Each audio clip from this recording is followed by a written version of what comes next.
Okay. In the interest of time, we're going to get started with the webinar today and begin the presentation. So this is a presentation on human rights due diligence in seafood supply chains, specifically around the fundamentals for impactful implementation, presented by FishWise along with our platform Rise.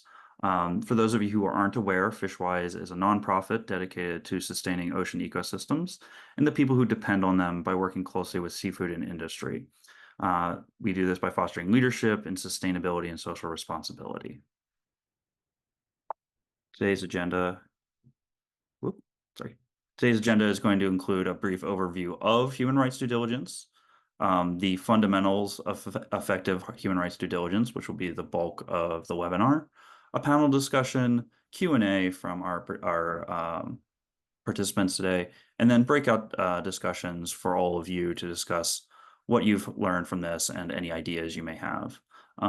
As I noted before, at the bottom of your screen, there is a resource link to all of the documents and resources we're going to cover today, along with bios for the presenters, and then a Q&A section. If you have any questions, please submit them there, and we'll cover them after the panel discussion. Today's contributors are myself, Sam Myers, who the project director for social responsibility at FishWise, Kelly Bell, the director of social responsibility at FishWise, Ashley Ahrens, the senior private sector advisor for Oxfam, Charlene Chen, the head of programs at the Humanity Research Council, and Renee Perry, the vice president of social responsibility and environmental social responsibility and governance at Colomar. This is meant as a supplement to our overall human rights due diligence tool, Rise, which you can find online via this QR link or in our research section. As part of its mission, FishWise offers Rise as a free platform to help companies implement human rights due diligence. Today's webinar will be providing a supplemental information to the Rise roadmap. So we encourage you to also review the Rise roadmap online and get the full picture of human rights due diligence from FishWise. And then now I will turn it over to Renee to discuss our new research. Yeah, no worries. Good morning, everybody, and good afternoon, depending on where you are. Hi, my name is Kelly Bell, and I'm the Social Responsibility Division Director at FishWise, as you heard, and I lead our strategy for collective and collaborative engagement as well. I know many of you, so thank you for joining us. I've been working in seafood for 2.5 years, and prior to seafood, I worked in agriculture for 14 years. I sat on the global executive team for Driscoll Berries, for those of you who eat blueberries, strawberries, blackberries, and raspberries. I'm sure you've had them. And there I led and created all of their social, environmental, and community development efforts in production regions all over the globe. So thank you for joining us. Like I said, I'm excited to share the results of our research, and I'm really hoping it prompts some good conversation today. So first, we're going to start with a quick word bubble exercise. So please click on the link and respond to the question in 1 or 2 words. How do you define success in human rights due diligence, or HRDD, as we will refer to it? We'll make sure to share the results later on in our session. All right, we're going to start with a very brief overview of human rights due diligence before we get into the fundamentals. And this will be quick. HRDD is a cyclical process with 6 steps to help companies better understand their supply chains and identify and address the human and labor rights risks and impacts. At FishWise, we really do believe in a comprehensive due diligence approach as a standard practice for companies, and that would include environmental, social, IUU fishing concerns, which means that human rights due diligence flows from that comprehensive approach. HRDD is based on the UNGPs and is quickly becoming widely accepted and promoted across all sectors as part of a company's accountability. And you can see on the screen there, I have one of the most recognized visuals for HRDD from the Organization for Economic Cooperation and Development, or OECD, as we all know them, and it outlines all of the steps. This is an ongoing core business process or framework, and it's designed in a way to support the dynamic nature of supply chains. We all know that the nature of seafood is that suppliers change, producers change, and there's always shifts in the worker population. So it's good that it's a reiterative process. If you do it effectively, all the aspects of HRDD implementation build off of your company's clear human rights policies and commitments, and you make them publicly available. This step-by-step approach, as Sam said, has been translated into actionable recommendations for seafood on FishWise's roadmap for improving seafood ethics, better known as RISE. So one last note on this, be aware that HRDD covers all rights holders, but for the purposes of our research, we focused in on workers specifically and their rights.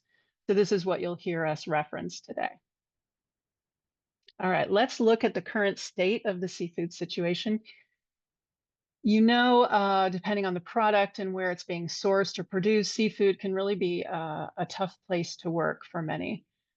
There just continues to be documents of human rights abuses and labor exploitation in seafood, and we all know the exposés are on the rise. As in all supply chains, really, there's this power imbalance that exists, and it can make things worse and much more complicated to address issues. So in seafood, you've got a significant number of workers that live on the edge of the poverty line or below it, and they really need to work in order to live and support their families. Many of them are migrants, and they're only there to do the work and often very far from home. And, you know, they're afraid to speak out because they could be at risk of losing their jobs. It's been almost 10 years since the expose that surfaced forced labor in Thailand. And in response to that, a lot of companies established a compliance approach with requirements cascaded to other actors in the chain. And I'm not saying here that there hasn't been progress since then, there has, but we just haven't experienced the systemic shift we need to provide the assurances that we're all looking for. And the bottom line really is that a risk to workers is a risk to your company. You can see here on the slide how those risks might play out for you and your company. And consumers and governments just keep asking for more accountability. Through the new EU Corporate Sustainability Due Diligence Directive, many companies are now facing legal compliance requirements to implement mandatory human rights due diligence. And this expectation is likely to continue to expand. So now that we have a broader picture of some of the challenges in seafood, I want to introduce you to what we're calling the 3 fundamentals and our project that got us to this point. At FishWise, we saw many companies were getting stuck or a bit overwhelmed when it came to social responsibility activities. And we were hearing conversely growing frustration from advocacy groups that companies were not doing enough or enough of the right stuff. So we interviewed and engaged with over 30 human and labor rights experts from inside seafood and also other sectors. We wanted to make sure to get a good view from what's going on outside of seafood. We interviewed industry representatives, academics, advisors, advisors to worker organizations, trade unions, community level folks from sourcing communities, and workers in order to understand the most effective models, what really works, find out what companies and seafood can do differently in order to be more effective. And we kept hearing the same handful of things over and over. Things like, you know, when companies engage or take steps to make improvements, they always make this particular mistake, or companies need to put more attention to this. These things that stall company efforts are what I like to call boulders in the road of your HRDD journey. We try to highlight them here as guidance, as fundamentals for success. These 3 fundamentals within HRDD are things that companies often miss or struggle to implement, but that can add depth and rigor to your process if they're implemented correctly. So these are not additional HRDD steps or a new framework. I want to be really clear. We do not want to add to the confusion or plethora of all of the frameworks and guidance structures that are out there. These are just components of HRDD implementation that companies often get wrong or ignore. Keep workers at the core, take action within the local context, build a strong foundation. Each of these fundamentals have a few components underneath it, and I'll dig into those. We're going to share just highlights with you today, but be aware that there's much more detail and nuance within our supplemental guidance document, which you already have available to you in the resource tab, and we'll also make available to you following this webinar. So the first one, keep workers at the core. Seafood workers closer to sourcing are typically the ones most vulnerable and most impacted by the conditions and practices of the business. So you want to make sure to ask about, talk about their lived experiences, and really bring forward their perspective in your HRDD effort. Have them participate wherever possible and acknowledge their rights in every stage. And you can start with the basics. It's standard practice in any HRDD for companies to ensure that all seafood workers have access to trusted grievance mechanism to safely raise issues with clear pathway to resolution and timely remedy. And I want to emphasize trusted. It's not enough to just check the box and have a grievance mechanism. It's got to be something that they feel comfortable using and they trust that there's going to be remedy following. At a minimum, grievance mechanisms should incorporate training for how to use it, transparency about what will happen after an issue is reported, and a case management system with support and protection for workers in order to safeguard them from threats or retribution. But grievance mechanisms only identify issues after they've occurred and been reported, where comprehensive HRDD has a broader mandate to proactively mitigate risks and prevent issues. As you're looking across your different products and supply chains to assess risk, you can leverage worker-informed data specifically as much as you can, things like surveys, worker interviews. There's academic research and investigative reports out there that are really based on worker input. You can get a feel for where the greatest risks and severity of issues lie using those worker-informed avenues. Once you prioritize your highest risk supply chains and regions, you want to go deeper to try to understand the issues directly from those workers' perspective, those workers that are impacted by your supply chain. And at this stage, you can incorporate additional worker surveys and interviews directly from those workers in your supply chain and establish productive engagement through effective tools such as the social responsibility assessment or the SRA, or human rights impact assessments, which are much broader and much more comprehensive. I am a big fan of both of these, particularly because of how they engage workers and other rights holders in the process. These early engagements can lead to the creation and implementation of action plans in consultation with workers because you've already made that connection. This will help your HRDD efforts be more inclusive and impactful and responsive to worker needs. Engaging with workers can be challenging, but it is the most reliable way for your business to learn about the reality of the worker experience.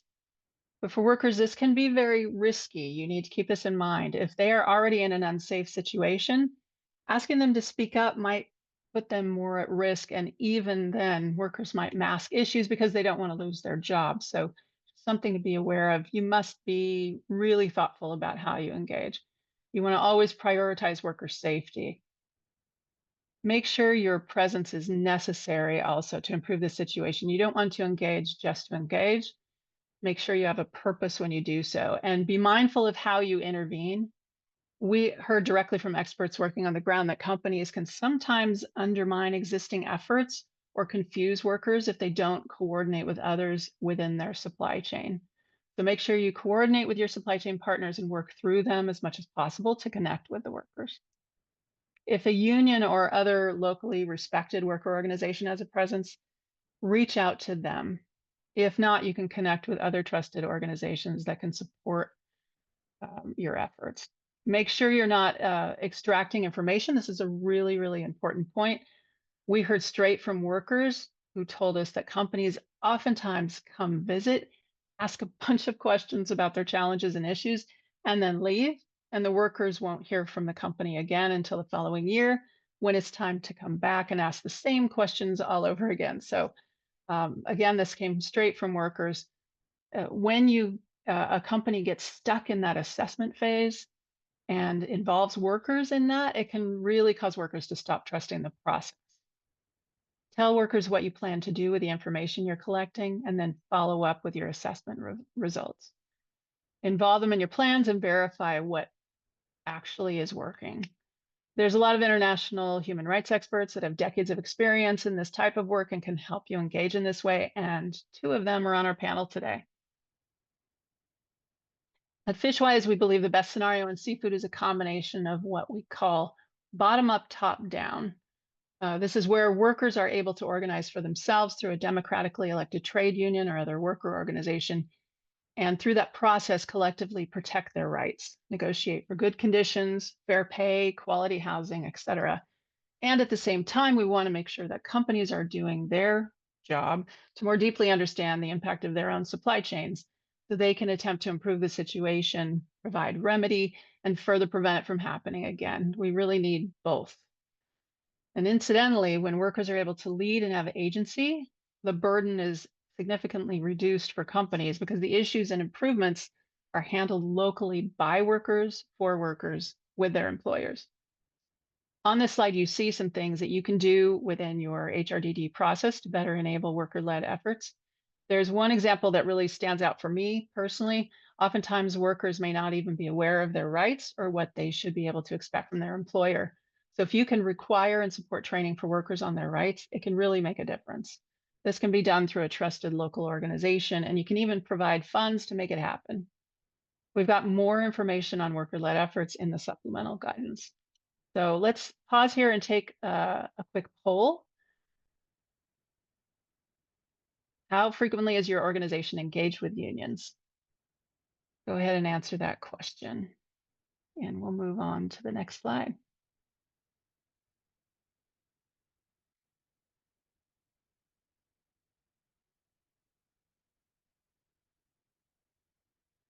All right. Of course, if your company is ever linked to specific allegations within your supply chains, you need to respond, but HRDD allows you to take a more proactive approach to not wait for those allegations to come your way.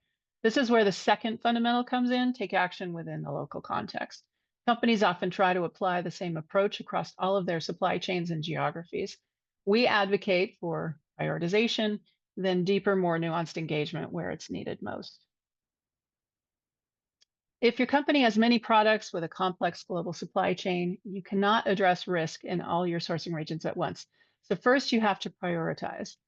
This type of more targeted approach to HRDD aligns with guidance in the UNGPs and is required if you want to effectively manage human rights challenges across all of your supply chains. I know it can be overwhelming. You have to decide where you're going to focus your time, money, and effort in this moment. And your criteria should really lead you to a prioritized list of higher risk supply chains and regions that have the greatest prevalence and severity of risk.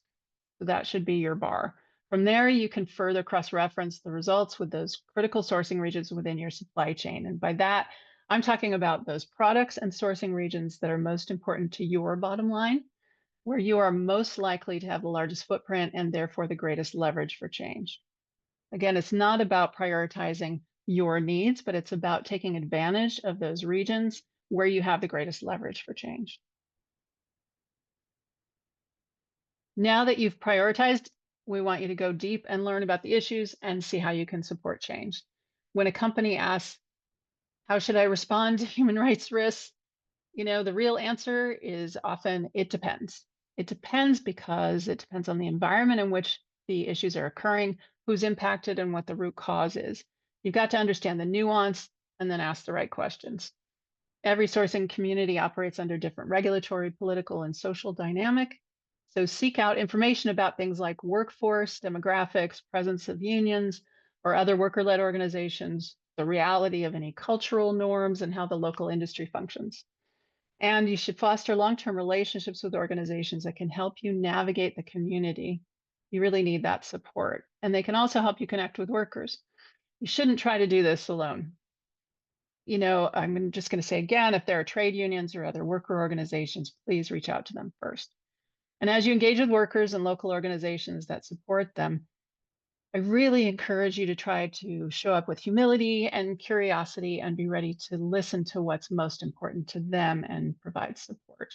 I cannot tell you in my years at Driscoll's There were numerous times where I forgot that, and it inevitably fails. So please remember that. There are, again, more tips and considerations for all of this in the guidance document that we're sharing with you. One of the biggest opportunities we see in this space is for companies to collaborate with each other pre-competitively in these higher risk sourcing regions. It makes a lot of sense if done well and really can benefit everybody, including workers. Particularly if your company with a smaller footprint and you have less resources, pre-competitive collaborations can help you overcome your constraints and give you more opportunity for capacity. You can share what you know and learn from others and leverage financial and other resources to make the most of what you're doing. We hear all the time from mid supply chain actors and even end buyers that they don't have enough influence by themselves to convince producers or processors to fully cooperate with HRDD process, let alone motivate them to change their practices. But we have seen companies successfully band together in higher risk regions to influence change, so it can really work. This type of approach also reduces the burden and confusion for workers. We worked on one project where each company had put in place their own grievance line for workers, and there were so many, the workers were confused about which one to choose. So collaboration and coordination with others is really key. There are many well-meaning companies that want to launch an HRDD process, but they try to do so with little to no staff or resources and no support from senior leadership. Fundamental 3 focuses on having the right foundation to be successful. HRDD cannot be disconnected from the day-to-day operations of the business. It is best if you integrate your HRDD commitments and activities into your company culture, core practices, and make sure you're allocating resources to truly support your work. In order to have the highest level of support and commitment for this work, it's got to be ingrained in your company culture. And that really comes from the top. And I'll explain why this is so important. This allows people to see it as part of your company ethos and your brand value. You can start by educating leadership and staff about where your company sources its seafood products, the challenges of doing business in those environments, and what life is like for seafood workers in your supply chains. This could really open up opportunities for you to embed HRDD assessment data, results, and progress into your core decision-making processes, like your company's strategic planning efforts and risk management protocol. When I was at Driscoll's, I annually presented a landscape analysis on supply chain labor risk to the executive team and board, and it was absolutely pivotal for our efforts because the decision makers saw the need, prioritized the work, and ramped up support. The big question is always, who should pay for HRDD? This is a sticky topic. Often major commitments are made by brands and end buyers, while the majority of costs are borne by other supply chain actors further up the chain. It is actually a basic requirement of HRDD that companies allocate sufficient resources for implementation and costs are shared across the supply chain. Now, we recognize that end buyers, suppliers, processors, and producers all come in different shapes and sizes with different footprints and different levels of available resources. Before any human rights commitments are cascaded by end buyers and brands, the costs need to be evaluated upfront for feasibility and shared across the supply chain. Ultimately, it should really be seen as a basic cost of doing business. In our supplemental guidance, I'll say again, we've got additional considerations for resource allocation. Most industry efforts focus on commitments, policies, requirements across a supply chain. This approach is actually incomplete. I have a lot to say on this topic. End buyers, brands, and suppliers need to take a fresh look at their own buying practices and how they might be actually exacerbating human rights abuses and labor exploitation. Most companies are unaware of how one affects the other, and if you're not careful, your buying practices could actually be undoing a lot of your good work. Intense competition, for example, for a buyer's business, short-term contracts, and last-minute dealings can actually push suppliers to engage in a race to the bottom on price, causing further price pressure and cost cutting all the way through the chain. The margins are not typically large enough, particularly for the smaller operators, to be able to handle that kind of squeeze without adverse effects on other areas of cost, such as labor. A lot of times, the first place to cut are things like wages, safety equipment for workers, food quality, and housing standards. So you really need to keep this in mind as you go about your buying practices. But I actually think the biggest shift we're asking of you is in that third bullet on the slide. Currently, many companies screen proposed suppliers for good environmental performance before they give them market access.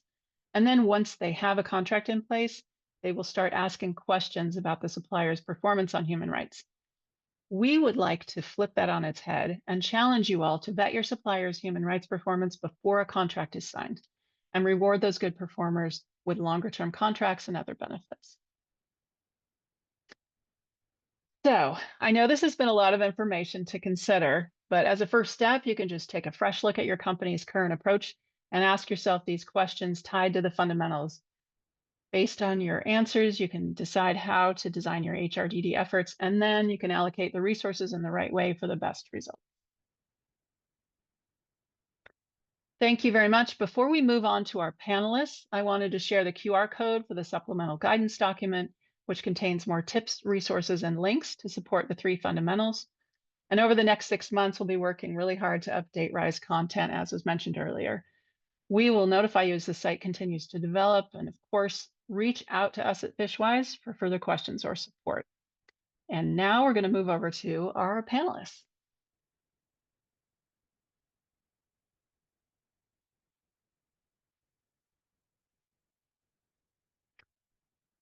All right. So, hi, everybody. Good to see faces. All right, we want to welcome our panelists so we can dive deeper into these topics. Can I ask each of you to please do a quick introduction, making sure to highlight your relevant experience for the group?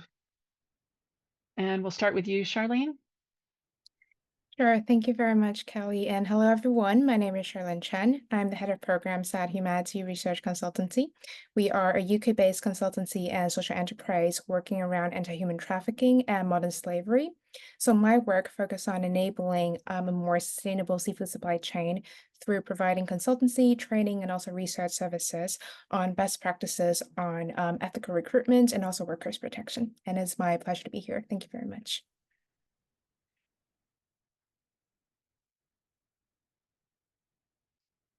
Great. Ashley, why don't you go next? Hi, everyone. Great to be here. I'm Ashley Aarons at Oxfam America, where I lead our work kind of working with American retailers to help them adopt human rights due diligence into their seafood supply chains. Before that, I managed a lot of our seafood work in Southeast Asia, in Thailand, Vietnam, Indonesia. Thanks. Great. And Renee? Hi, good morning, everyone. I'm Renee Perry, Culinary USA. We are a programmatic sushi ingredient importer and distributor. I lead our CSR and ESG effort, and we are focusing on the next level of human rights due diligence in partnership with FishWise in the end buyer and throughout the supply chain. Thank you for having me. Fantastic. Yeah, great. So happy to have you all here. The depth of experience on this panel is really impressive. So I want to start with you, Charlene. Can you give specific examples of what it looks like to incorporate worker perspective and participation into HRDD? When should companies engage directly with workers? And in your experience, what types of things enable more responsible and useful engagement? That's a great question, and thank you for that, Kelly. So first of all, we would definitely encourage all of the company to involve their the workers from the very beginning of the HRDD implementation till the very end. And this will really require their workers to have the knowledge about what HRDD means, what does HRDD process implementation look like, and all of the policies or international human rights directives or mechanisms looks like. So this could be done by providing all of these information during the pre-operational training, which means all of the workers will need to know what these means, what are the policies that will be integrated into the HRDD implementation before they even have a chance to begin their work. And that would really make sure that during the future HRDD implementation, all of the workers are being well informed. They're able and willing to provide information, and they understand that it's their right to either provide information, ask for help, or make any complaints to make their supply chain better. So during the HRDD implementation, in the very beginning, while they're identifying and also assessing of the adverse impact against the fishers, we will encourage companies to engage external researchers and external auditors to hold, for example, focus group discussions or workshops to allow a safe space for fishers to share their opinions and observations of basically all of their observations of the ongoing human rights exploitations or the concerns that they have. And next, for developing the mitigation and prevention plan, we will also encourage the companies to engage at least a few representatives from the trade unions and from the workers' organizations and make sure that they are included in all of the decision-making process of the making and developing of this mitigation and prevention plan. And finally, while they are assessing the effectiveness of this above mentioned mitigation or prevention plan or even remediation plan to involve workers, it could be inviting a certain amount or rate of workers in the HRDD committee, or to allow the workers to work directly with the external auditors without the disturbing or the involvement of the companies and the employers, to make sure that the workers could share freely and be freely in this process without being retaliated. We also want to emphasize that it's really important to have the worker-led approaches in all of the HRDD process, because most of the social compliance auditing are being done by trusted auditors or companies. However, most of these auditors do not really have the frontline experience, either working as fishers, being on a vessel, or being in a canning or processing facility. So they don't really know what is happening on the frontline workers on a daily basis. However, for the labor experts, for especially the workers, they do know and they do witness what is happening on a daily basis, on a day-to-day during all of the workers' work. And they could really speak for all of the workers, and they could really identify the gaps in all of the ongoing human rights initiative the companies may already been conducting, and to identify the key adverse impact. I hope that answers your question. Yes, and I just have a quick follow-up. So this sounds like a lot for a company to take on without any basis of knowledge of how to do it. So can you talk about some of the partners that might be able to help them with this work? Okay, so it really depends on the country. So for example, if let's say a trader or a supplier, a trader is working with let's say a specific country, knowing that let's say there are 10 vessels that are sourcing seafood to your company that is from a specific country, then we will encourage this company to engage with the trusted local partners, for example, local worker organizations, local churches, or even the local social working groups that are supporting the workers, and especially the groups that have the language skills of the workers if Yeah. migrant workers are involved in the supply chain. Great. Yeah, no, that's so key. Good. All right. I'm going to switch now, unless do any of the panelists have anything to add to what Charlene said or any questions for her? All right, great. I'm going to move on. I want to shift to grievance mechanisms because it's so fundamental, so critical. So implementing effective grievance mechanisms, I want to emphasize that word because there's a lot of grievance mechanisms out there that are not effective. But in order to do it right with a process for remedy, it can be very difficult. And partly because they rely on workers to share input, and that situation might put them at risk, especially if they're in an unsafe situation. Can you share some examples of effective grievance mechanisms in the process for remediation? Who's accountable for implementation and management of a grievance mechanism, and who is accountable for remedy? And please try to be specific about what level in the supply chain. I'd love to hear your thoughts. For this question, actually, I may have more challenges and propose solution to share than successful examples. So as you mentioned in your presentation, there may be a lot of migrant workers in the seafood supply chain, especially the migrant fishers, either they're coastal fishers or distant water fishers. And it's important to note that these, compared to local workers, migrant fishers or migrant workers, they really need or require a more delicate grievance and remedy process due to their visa and legal status, because they may be afraid of being retaliated, being deported back to their home country, or losing their job in a foreign country. And a few challenges that we have witnessed. The first would be the fishers or workers not trusting the system, and this could be because we know most of the larger brands, traders, they do have a very well-established safeguarding policies, also whistleblowing policies. However, it's often difficult for the workers who have, let's say, limited educational background or limited language ability to really understand the essence of these policies. Even if they understand these policies are made for them, are made to protect their rights, they still do not know how to really utilize these safeguarding policies, or how could, let's say, the whistleblowing policies make sure that they could be kept anonymous and not be retaliated by their employers. So the most important thing would be having a local partner or a person that is trusted by by these workers. So for the companies, they could contact the local church of their sourcing company, especially the churches that are attended by the workers or other NGOs focusing on migrant workers' rights, and collaborate with them to establish grievance mechanism. So I'll take an example in Taiwan. So FCF, they are working with one of the churches in Taiwan that are surveying migrant workers, and they created a online complaint mechanisms, which create a QR code, and this QR code is provided to all of the distant water fishing vessels hosted by FCF, and fishers could just scan a QR code and go on to an online form and submit their complaint. So this is a great mechanism, as this complaint would go straight to the church without the disturbance of the employer or the traders.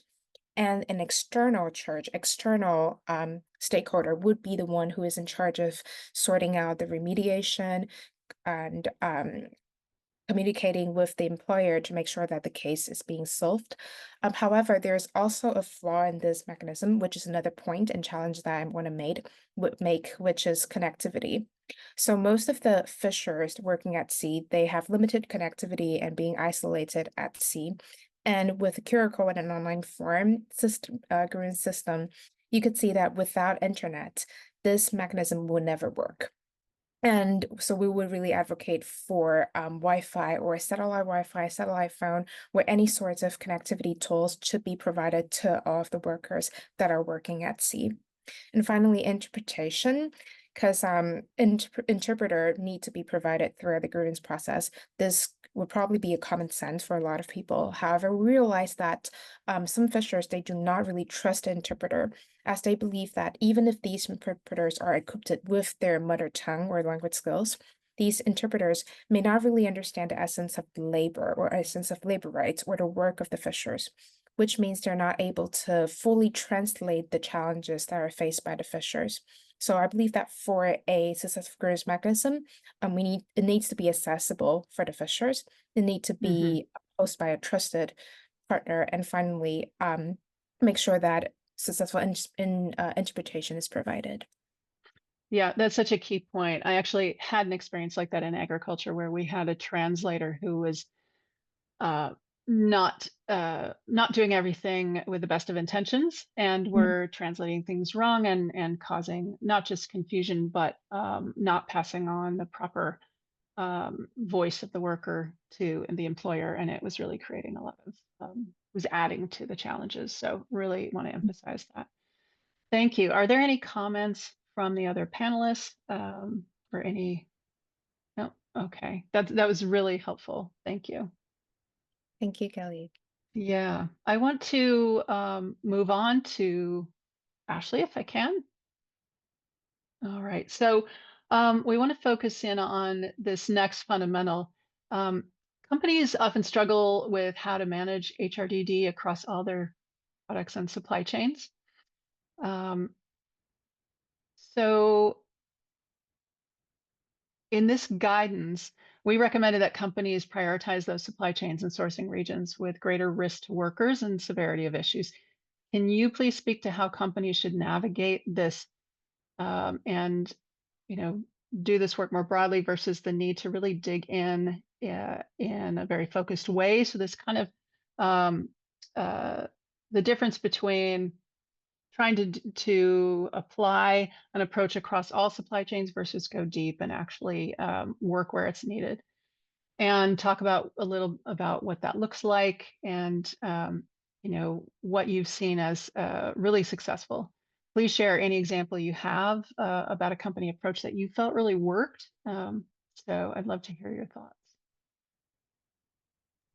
Yeah, thanks. Great question. And I think the guidance really answers that well. Just one thing on just to, it was great to hear what Charlene said, and just to reiterate one, it all was very powerful.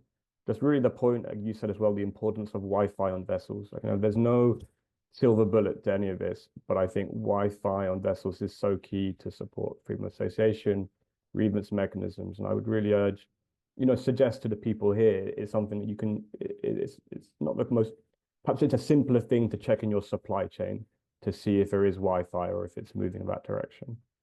But yeah. Before you move on, I just want to emphasize that point. I'm so glad you did that, because we really believe that too. We are big advocates of the Wi-Fi Now campaign. And I did put that in the slideshow and also in our guidance. It's such an important effort, and we really think connectivity is crucial. So thank you, Ashley. Yep. Go ahead. But in particular thing, yeah, I think that's great. How do you do this? Well, I think, like you said, the first step is really this high level risk assessment, looking at different countries' commodities to see where the risk to workers, to rights holders is highest. And what you should really we'd suggest looking for is you're looking for, to say the country, the commodity. If you can be more detailed, great. The commodity, and what's the specific risk. So southern Thailand, it's my tuna. It's this particular issue of forced labor perhaps on vessels. And there's a lot of examples out there at that high level. I work a lot with the US retailers, so like Ahold Delhaize's last human rights report, Walmart, Asda in the UK, and many others. You can go to their websites, you'll see them being very systematic about that. There's a lot of information you can take from, the US government has various resources on countries with more forced labor, speaking to NGOs and others, of course, the experiences that you'll have in your team. A good thing to highlight there, I think people that maybe don't use enough, is if you're trying to think of what's a high risk country, just determine maybe which countries do we believe that the government is supporting forced labor. I mean, I think that's a big red flag. And also, where are there no independent trade unions? So I think that would be, the kind of red flags to look out for the higher risk countries.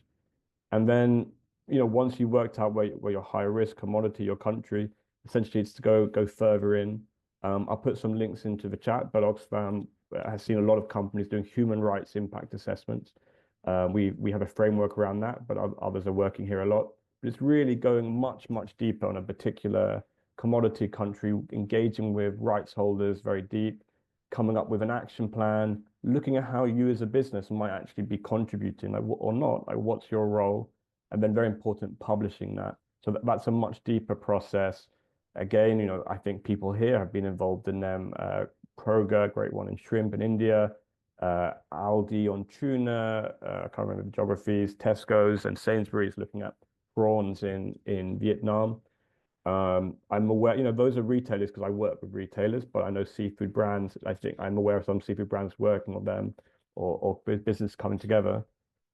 Maybe the last thing on that is, I know that impact assessments are quite resource intensive. So Oxfam, we're currently working on a publication about how to kind of right size that. So what makes that more possible with limited resources? And like Kelly said, it could be combining with other businesses, or if you're working in contexts like Southern Thailand, perhaps, but anyway, where there's a lot of evidence already available, we said you might not need to do this whole big assessment again, but work with the assessments already there, validate these with workers and rights holders, but then move to action. So there might be some context where that evidence already exists. I love that. That's such a great suggestion. I think companies always feel like they need to do it themselves, right? But it may not be the case. Somebody asked in the chat for clarification on when we talk about other rights holders, who they might be. So Ashley, can you talk about that?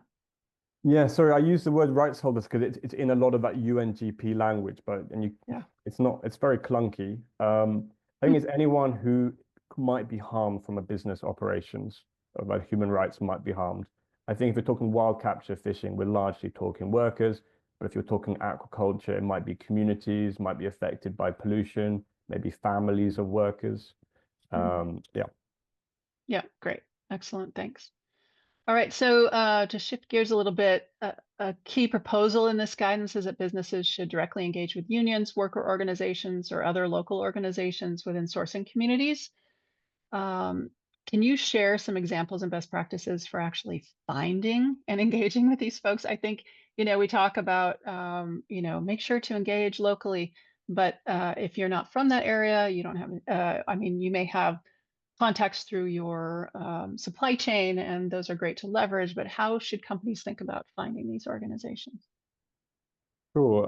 There's a couple of things to say to that. I think great initial places are there's the two global unions that work in seafood, the ITF, International Transport Workers, the IUF, it's a longer Yes. name, the food workers, but the IUF is more in food processing, agriculture, the transport one for fishing vessels.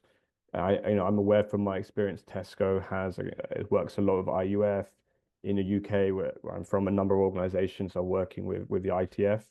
So you can engage with them. I think they're very open. They can connect you to local unions. Also, if you can reach out to NGOs such as, FishWise, Oxfam. We work in a lot of countries, and and others here. We can mention the people we work with, and we think work very well. So you could do that. I also see a number of companies. I can't always say who, but companies who are really using their local resources. If they have people based in certain high-risk countries, giving them a responsibility to build up relations with communities. Like it's not easy. It needs to be worked out. But if you maybe have a quality assurance person, maybe could they be building their relations with communities, a sourcing person, and I see a number of companies really locating people with this joint procurement and sustainability role for particular geographies. I would say as well, it's connected. There's a real value in publishing. You want to share your assessments, share your plans with the communities. That's a large part of the UNGPs. It's about this kind of access to information. And we always really recommend that people publish their plans. And again, the businesses I mentioned, those are all published plans that I'll put into the chat. Maybe the last thing is I think it's about looking not just who do we engage with, but how do we engage with. And I think maybe as Kelly, as you said earlier on, for a lot of the worker and their representatives, they are involved in the assessments, but then they're not involved later on. They're not involved in piloting initiatives. They're not involved in scaling them up, in testing if they worked. And so for businesses, I think that can give a false sense of security, that you think I've done this pilot and it's worked, it's great, my reputational, my other risks are dealt with. But actually the workers, that wasn't the solution that made sense to them. They have no sense of the solution. And so we're starting a piece of work in southern Thailand, which we think addresses that. It's in a couple of ports in southern Thailand where we're working with a lot of buyers who are buying from those ports. But what we're doing is we're not doing an impact assessment. There's a lot of data, but we're trying to move to this action planning. And we're making sure that with those buyers, at every step of the process, the rights holders are there. So the rights holders are feeding back on this solution. The rights holders are feeding back on how well they've worked and if they should be scaled up. And I think what we're able to do there is it kind of creates a bit of a safe space for businesses and rights holders to come together. And also it makes sure, I think, that hopefully for businesses that the solutions that come out will be good solutions that you won't then find out, no, it didn't make sense to the workers. And if anyone would like to know more about that, just let me know. Great. Fantastic. All right, Renee, you're up. So sometimes when companies try to implement HRDD in their supply chain, they encounter resistance internally and also from actors in their chain. they also face resource constraints, structural barriers. Can you share your experience, please, and offer any recommendations for how companies can overcome these obstacles? Thank you, Kelly. Great question. And yes, actually, I can offer many examples and suggestions. And I think I'm going to go back to the framework and RISE, but it is a cultural shift. And I think when we talk about internally getting that buy-in and capacity building and leadership, like I am fortunate enough, and I say this publicly, to have a CEO that buys into this. How can we get people from the left side of the road to the right side of the road?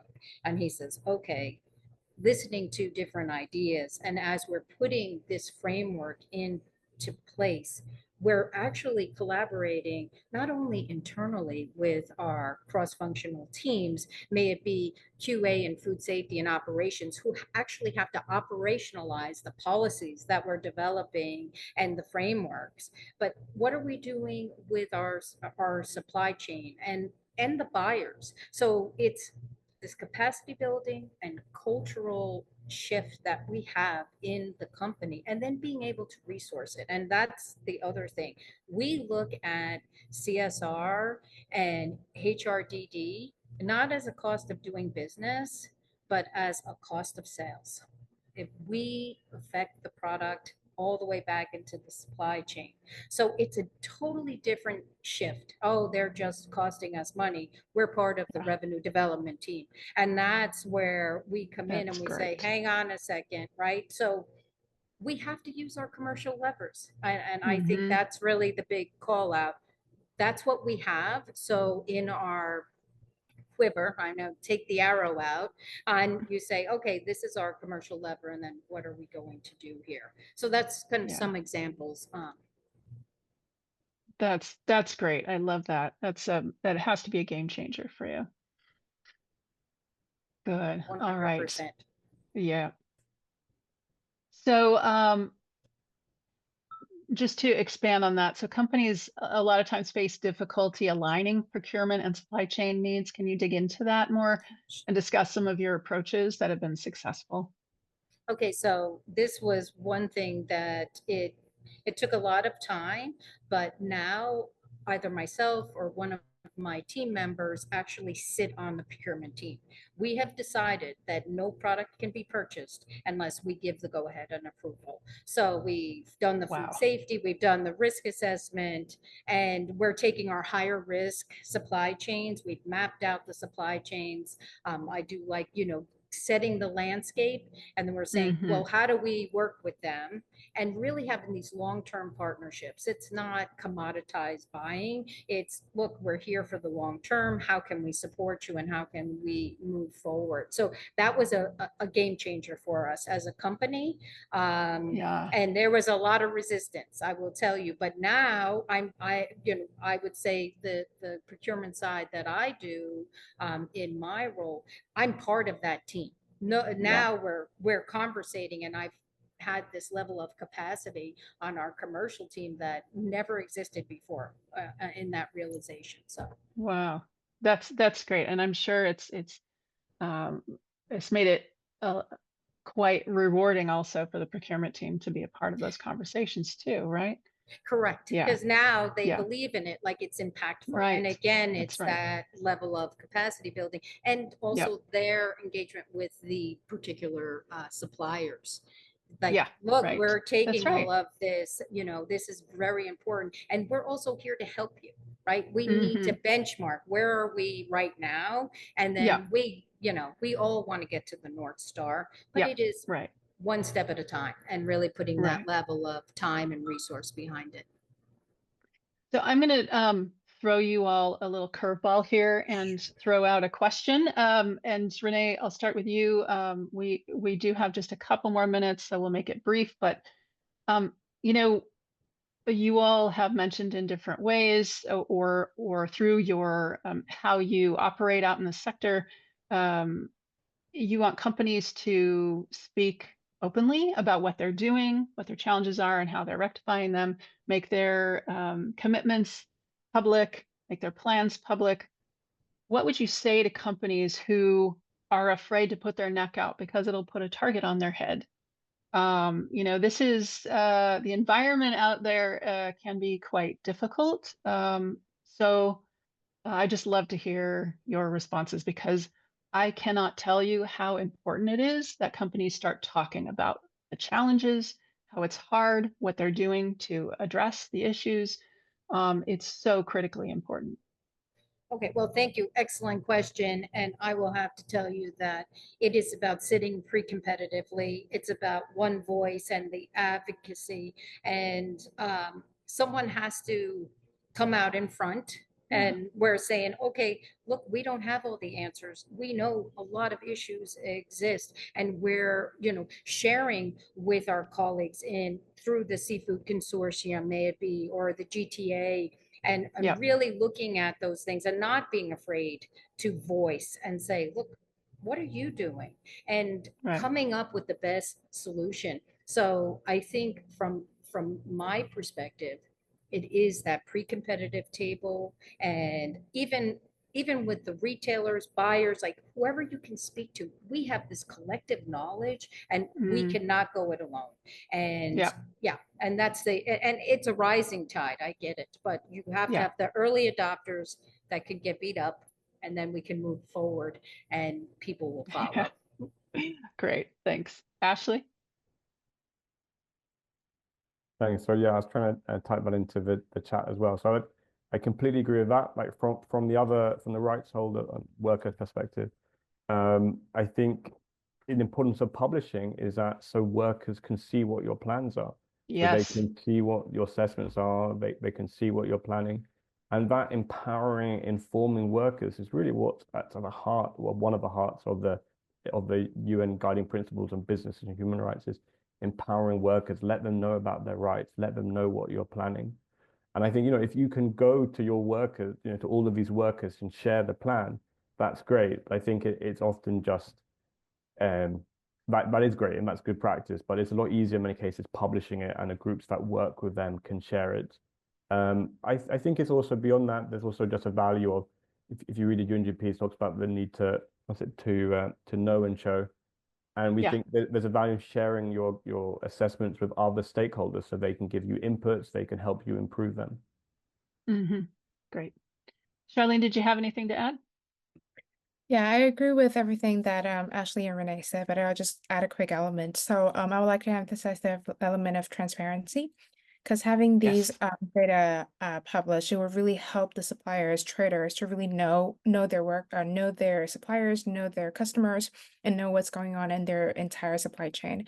And also for the workers, in the future, if all of these data could be published in different languages, especially the mother tongue of the workers, they could even in the future select the vessels that they're working with, and it will really help the workers to avoid the vessels that are conducting, let's say, any human rights violations, exploitations, and also for the traders to avoid any suppliers that are not complying with these standards. Fantastic. Thank you so much for allowing me to throw that at you. But I think it was really, really useful. All right. So again, thank you. I'm going to pass it back to Sam, who's going to facilitate the rest of the webinar, and we're going to start with some Q&A. Thanks, Kelly.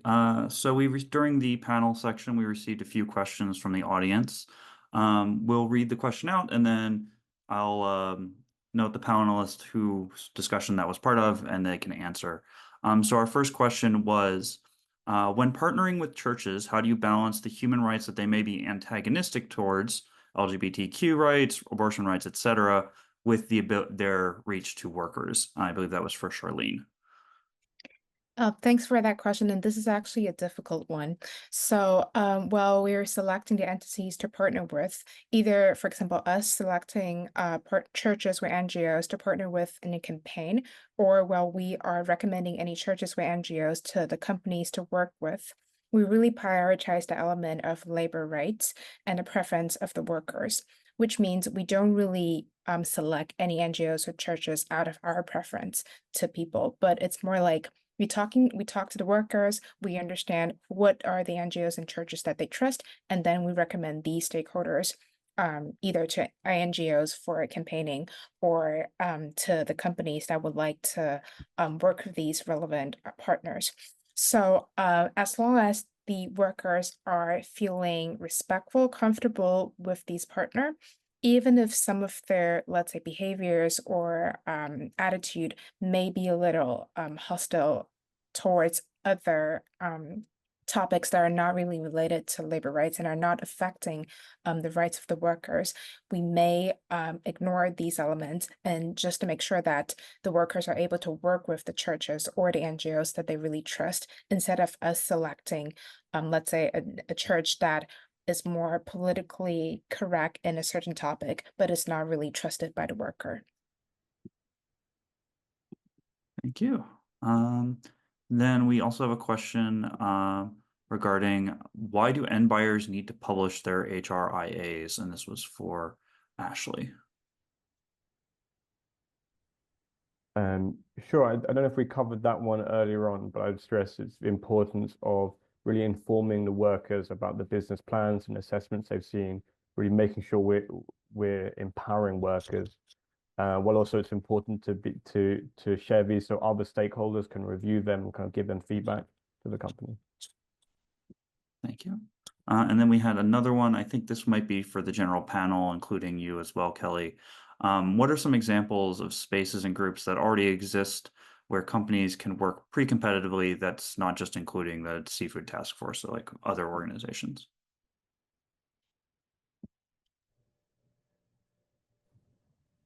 Who can wants to jump in. take that? Yeah, great. I can jump in here. I mean, my goodness, there is a lot of pre-competitive spaces.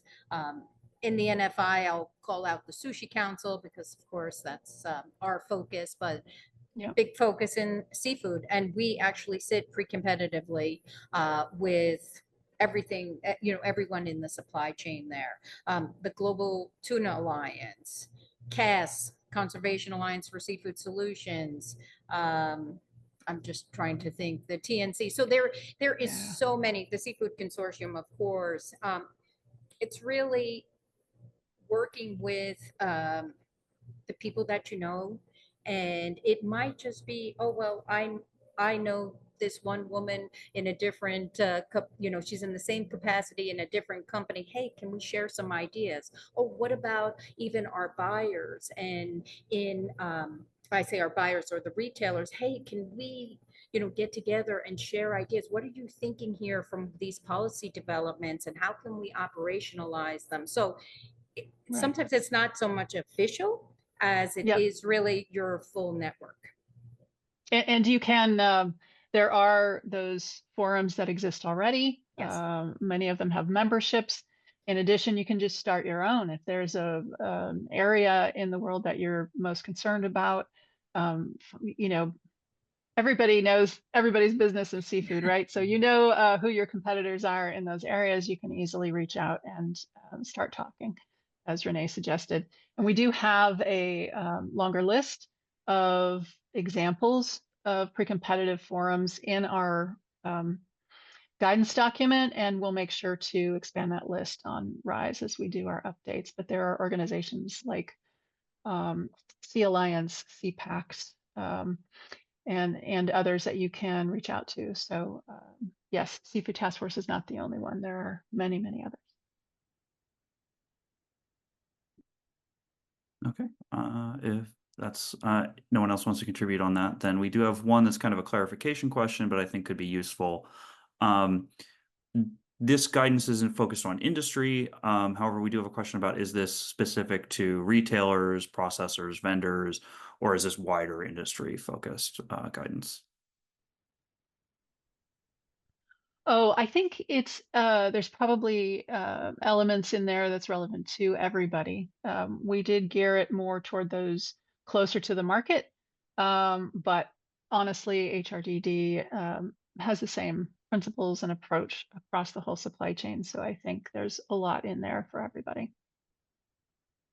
And RISE certainly is relevant for all actors in the supply chain.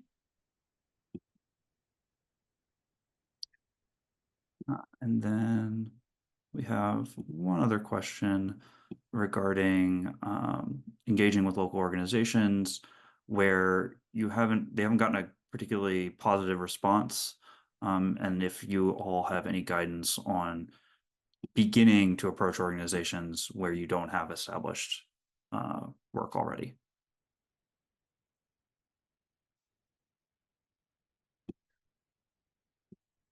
Anything from the panel on initiating those relationships with local NGOs? I can comment on that. So for initiating the relationship with local organization, the best way is to go through the workers. So first of all, to understand what kind of stakeholders or groups that the workers would like to engage with.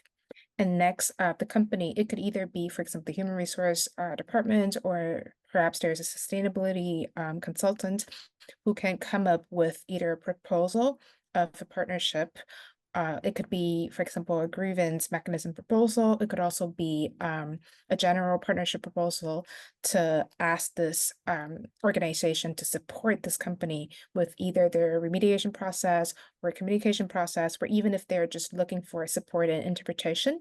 But any kind of solid proposal would be really helpful for to bridge the relationship between the companies and the NGO or the church or the social working group. Okay. Can I ask a follow-up for that, Charlene? So you're recommending go to the workers first and learn which organization works best for them. If companies are having trouble accessing the workers, then what should they do? Do you mean, for example, let's say the processors are not able to really reach their fishers? Right. And that's where the transparency problem comes in. So we were firstly encouraged of the industry actor to really know their suppliers. They should know their supply chains. They should really know which let's say transshipment company they're working with. Their transshipment company should be able to provide a list of vessels that they're working with. And if their transshipment company or their trading or the traders are not able to provide this list, then there is a problem of transparency to this industry actor. And once they have that list, they could let's say start by hiring, let's say, a consultant or a researcher who knows the local language of the workers, Yep. also the vessel owner, and start right there. Great. Perfect. Thank you.